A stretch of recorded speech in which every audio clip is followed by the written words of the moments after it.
Well, thank you very much for keeping in touch of Uganda Family TV. This is a family hour, and remember, we are here under the theme of parenting. Our topic today is a very, very great one: parental strategies for ensuring safe screen use at home. I know everyone watching, you had a lot to learn, and I'll get back to our guests, let me say, in the studio who are doing us very, very well. Like I mentioned, I really love this day. Every time we talk about this digital stuff, safe screens, because I'm at a time when I need this because my first girl, Banang, she looks at the phone and she's like, and I'm like, Heavenly Father, help me. So every time I'm here, I go home with a new thing. So really, and I know it's the same story for our viewer there. Yeah. So anyways, I've heard from Owen, I've heard from you. So what's your advice really? What should a parent out there do amidst all this? What can they do to empower their children? That even when they are behind these screens, they are still maybe doing the right things and all that.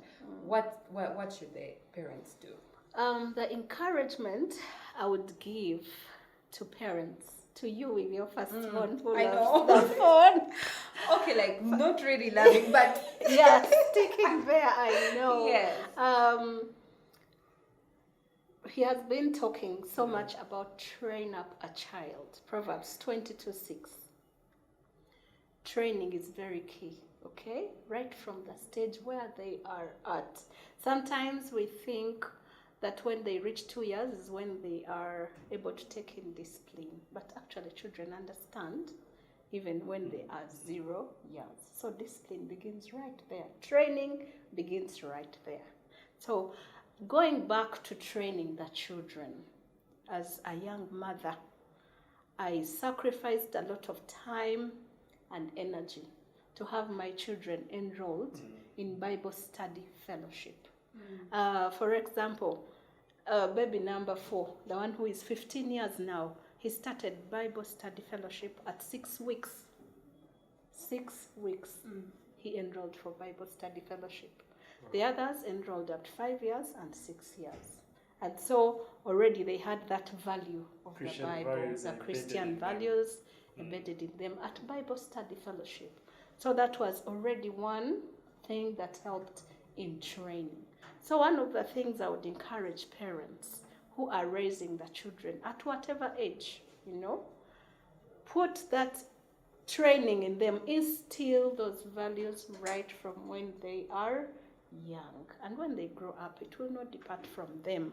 They are old, 23 years, 19 years, 17 years, and 15.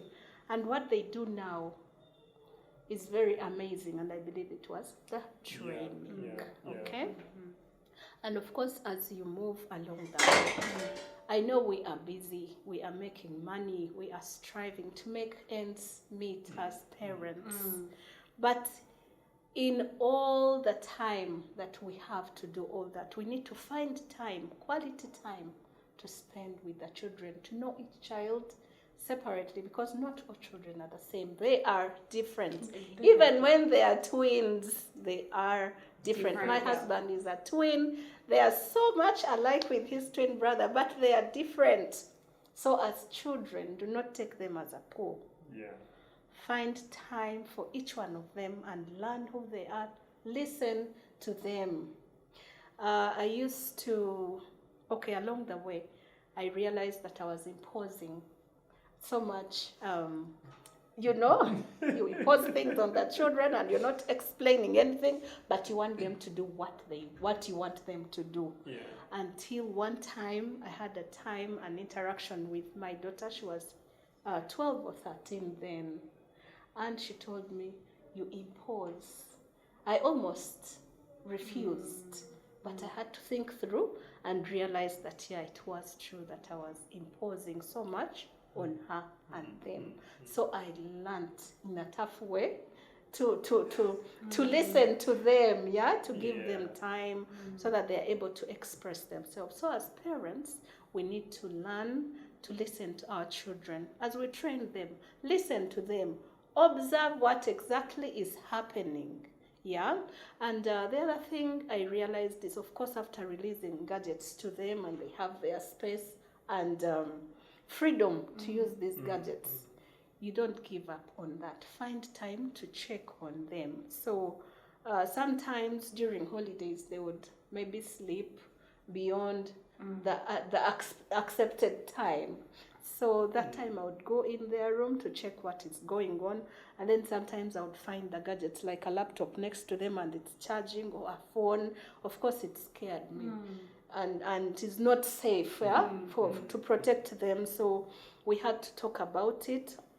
And that's when we set time limits. When it is bedtime, usually what we set was 11 to 12 p.m. midnight. Once it's midnight, no screens, no phones, no gadgets next to you. We have a corner where they have to charge from, where they will not access them through the night. So creating that time limit, knowing when to stop, so that they are useful and doing things that should be done. So basically it's learn to train them, listen to them, observe, and as we've said, set the rules. And the rules have to be realistic. Withdrawing is not something that is going to help them, like he kept saying no to things, or imposing something and saying, no, you're not supposed to have a phone at this age. Why shouldn't you have a phone at that age? Explain to them to understand. Let them understand why. Of course, one of the things we do as parents is do not do this. Do this. And being a pastor's wife, and in many pastors' homes, we have the thing of, come, let us pray together, let us go to church. It's good to explain to them, let us do this. Because this is, Otherwise, when you bring them in a pool and you're going to church every Sunday and you're not explaining why we're going to church, it's the same thing. They will just follow anyway. Like the phones. Don't have phones. You're not supposed to have phones. I mean, it's something that will not help. Explain to them every stage that they need to understand. Walk through the life together to understand what it is. I believe it will help. I don't know if I have helped our parents out there in this. You have. Thank you very much, And Tamar. also maybe to add on, the bit of setting rules. I said set rules that are realistic, something that you're able to follow. Because once I withdraw the phone from you, definitely the children have their way. They will go to friends or to the neighbors or something. Definitely, they will always find a way. They will find a way, and they are so exposed, beyond what you imagine. You could be there thinking in your little corner, thinking that this one knows nothing about this. My God, they know more than what we know. Exactly. And actually, speaking of that, I remember when we were still young, my dad used to tell us, no, I'm going to close that door, you're not going to watch TV. What? And actually he used to close the channels. But my brother always had a way of opening. Up to now I didn't know how he used to open. And then we would enter, watch, and when we knew Dad is about to come, move out, close, and sit. So honestly, they will always find a way. Exactly. So it's good to help them learn what to do the right way and the right thing. That's what I can say. But also the other thing I would like to encourage parents, when in your open discussion with the children, when you discover that there are positive things, encourage them. Let me give you my experience. Our second born, he's now in senior 5. He's very good at keys. They all play instruments, musical instruments, and he's very good at the keyboard. It's known to many. And so one time, when you have shared space, you are in the sitting room, you're doing your homework, and then the PC is very loud, and maybe the TV or whatever he's using to listen and learn on the keyboard. I never used to understand him for some time. So I'd scream at him and tell him, oh my God, please can you consider that we have shared space, reduce the volume. And I always shouted and screamed. until The I mother in you discovered. had to come Yes, out. until I discovered that he was actually tutoring himself to play the keyboard. Of course, I was ashamed, Bambi, and I had to tone down and give him space. I felt very sorry that I was harassing him without understanding. So, as parents, we And need to actually understand it what happens a exactly lot. is happening in their world. Now, like the third born, I he love has that. a YouTube channel. Yeah. He records his music. Like I said, they're all musical. So you find him on a laptop, very busy recording music. I'm like, what is happening? So I had to understand that he's always recording music. Now for him, he loves drums. He loves drums. It is his thing. So you find him still loud, you know, the volume. So it took me some time as well to understand that. But now I came to understand that he has a YouTube channel where he's putting his recordings, you know. And so when you find the positive things, encourage them, lift them, promote their, you know, positive engagement with the digital world. Yeah, so I'm happy that they have that side, the positive side of the screen. I love that. Let me take it up from you, Owen. It's very, very interesting. Just like the digital world is interesting. Yeah. So the experiences are as interesting and as diverse as you can imagine. Yeah. And while she was sharing, I looked at this other side of a parent out there who failed at instilling values at a younger age. And we are many out there.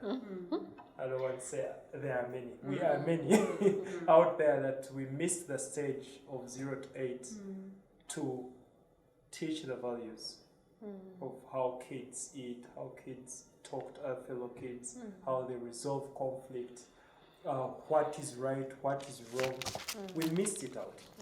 But at the end of the day, parenting job has continued. Definitely. So it simply means that even when I'm telling my kid who missed out on the values of what is right and wrong, or instilling the family values at a younger age, there is a likelihood that even when I've set the rules, they will break them. And now when they break them, that brings me to that parent. And I felt some of the things that they need to know is what are tools out there that can help him implement the rules. And we talk of things like parental control tools in our phones or devices. And today I will highlight two. The Google Family Link, which can go on Android phones, and then there is a screen time for Apple phones, iPhone. Now, these tools, what they do, and they're basic in use. What you do, they create profiles for your family. You know that for her case, around 4 kids have devices. Now you put these devices, link them to your master device, which is yours. You don't need to actually share yours. What you do, everything is controlled here. Now, if these are put as child devices to your master control, that one that has the link up, it helps you, for example, talking about if you know bedtime is at 11 or midnight. The moment it clocks that time, you simply lock the device. Wow. What's it? From your phone. Good. Yeah. You lock the device and they have no option. And remember when we talked about watching before sleep actually it distorts your sleeping pattern. Exactly. definitely. And affects your daily productivity the next day. So most of the people having kids struggling with sleep, it can even lock a screen, a TV set. Okay. All you need is get a series of devices That one you need that it. are under the same platforms, and then you link them. So you have the ability to control. You have a new kid not listening rules, and sometimes they are character. There are kids out there who, for them, they love exploring. You set a rule, they always break it and they achieve. I was one kid, by the way, so you know. So there are tools like those that help. They also set apps. You say my kids will control. On YouTube, you can spend, let's say, 1 hour. On WhatsApp, you can spend this. So if you know when and how long you've set as the time limit for your child with the device, then you don't worry about that. You know when the time comes and you've set it up, the phone locks, the iPad locks, the laptop locks, accessing them. And those tools were put for those diverse parents where you find that they struggle. By the parents out there, genuinely, Monday to Saturday, they are servants of a certain master called money. And they need it anyway. Yeah, And definitely. even in that report that I shared with you, I would encourage everyone to have it. They also asked parents their priorities. And most of the parents said they were highly worried about the performance of kids in their education. Others were worried about health. Others were worried about their growth individually. Can you get talents? Actually, they were worried about money, making money to support the family. The idea of them worried about whether the kids are exposed to digital risk or not, it was way below around 7%. So most of them didn't really mind, like other statistics had said. So now you find that there's that. So there's also need for us to embrace some of these digital tools. And they're in every phone, they're in every laptop. All we need is take time, instead of watching 20 minutes of a soccer, watch 20 minutes of how to install Google Family Link in your Android phone. And you will do it yourself. Now, when you've done that, then it's important to go back to what she said. Don't wake up one day and you lock all these phones without explaining why. It becomes a parent who found a kid faulting, and all you do, call them, beat them, and tell them go away. You've beaten me, but I have no clue why you've beaten me, you get? You've punished me, I have no clue why you've punished me, so I might repeat the same things. So when you're implementing these rules, even when you're installing these apps, controls to help you, it's very important to teach, remember training? Train your children why these are being done and how it benefits them. The moment these kids appreciate the value, the higher goal, why you're doing the rules you're doing, then most likely they will take them in and they will be ambassadors for the younger ones. Because also research shows that most of the danger is exposed by older siblings. I'm 15, 16, I'm on TikTok, I access all kind of content. Most of the kids that are below 8 that have accounts on social media, the parents who don't know were done by their siblings, cousins, or age mates who are already exposed to that. So the idea is that if you don't teach them why you're doing this, you can't access age-inappropriate content at this time, and obviously you can't relay some information at some age, but at least you get the wisdom, and God is faithful. You show the interest, He will get you the wisdom to guide them. Now, the purpose of you doing all these controls, the apps, also take time off and explain to them. Exactly. Now, the other bit that is important for parents to know is that, like she said, is that observe. Like any other addiction, effects of digital addiction are visible. True. Are visible. So, as a parent, don't look like, my kid loves being in a free zone. And he's an introvert. Once dig out, observe. If, for example, you find, I've said we go to different schools, primary schools, talking about digital citizenship. Now, in most primary schools we've gone, kids often tell you that the truth is we struggle to sleep. In the morning, you're beating a kid to wake up. But the kid did, when you went to sleep, the kid went back to watch cartoon. Exactly. They have access and they go back and watch. And perhaps the best part of the night, they are struggling to sleep and you don't have an idea on why. Now, how that affects the mental health comes in. Then there's something that we shared earlier, which is instant gratification. The idea that the internet brings everything in an instant. Then we need to teach our children that actually the world doesn't operate that way. How? A kid cries, okay, have your phone. We've seen it even in churches where parents are working with their children and the entire service, all their children are on their phones, and you wonder, was it necessary to bring them to that?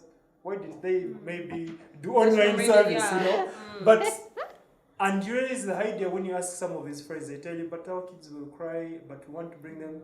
The idea is, who is training who? And I keep it, when did we reach a level where a child mentors a parent on how to do parenting to him or her?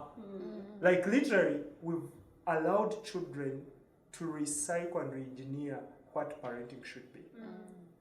Yet it is that, I remember that triangle, father, mother, child. And then there is a big circle of where God is and comes in. But now that triangle has been altered. There is a father, there is a mother, and some families, the mother is up, the child is up. And now there is another different. It's no longer one circle that is in there. Now there is a circle of media influence. In that circle, they drew it basing on the tree of a family, a father, a mother, and kids. The community and then God. But now, we have media influence coming in. There it was parental guidance. Now we have media influence coming in. We need to know what position does media influence happens in that tree or family triangle that we are taught as kids. Now, when we don't look at it that way, then we become like those statistics that were saying that most of the parents don't care about the effect of digital media. So we need to go to that. So, and lastly, the other bit is responsible digital sharing. Yeah. You don't just share. If you know what you watch is not fit for your kids, don't give your device to them because they will watch it. That's right. Yeah. Wow. Honestly, I have no words because you've said it all. Just give us your parting shots and then we close. So, to me, that the power is in us and the mandate is ours. It's not in the maids, it's not in the educators, it's not even the first principals, the government. I want to be clear to that. Your parent, your responsibility to raising a responsible digital citizen is in your hands. What all these other stakeholders do are helping you raise a responsible digital citizen. The risk that we are doing is we've shifted our responsibility and blamed it on other stakeholders. You're blaming your school teacher, you're a teacher to your kid, you're blaming the government. Yes, the government, they all have a role to play in this fight. But to me, the primary mandate starts from home, 0 to 8, 8 to 14, 14 to 24. Those years that are crucial. Now, if we don't play our role as parents in there, then no matter what government does, it cannot. We'll get VPN and unlock Facebook. You get. No matter what UCC does, your child will grow to know how to go against it if the values are not there and you didn't give time. So my parting shot is that as a parent, the mandate is in you and it's biblical. Proverbs 22:6. Go read it and apply it in the digital world. Wow, thank you very much, Owen. Let's hear from Tamar. It has been such a wonderful discussion. I know we could talk on and on. Yeah, but as we close, first I want to encourage the parents out there who feel like they've not instilled or they fail to instill these values at the age they should. It's not too late. Yes. One, we have parenting seminars.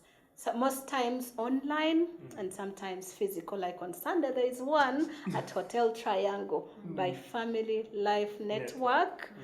This was started by Mr. and Mrs. Stephen Langer. So we have those parenting seminars. Please do not miss, look out for them and learn. If you made a mistake, how can we redo it?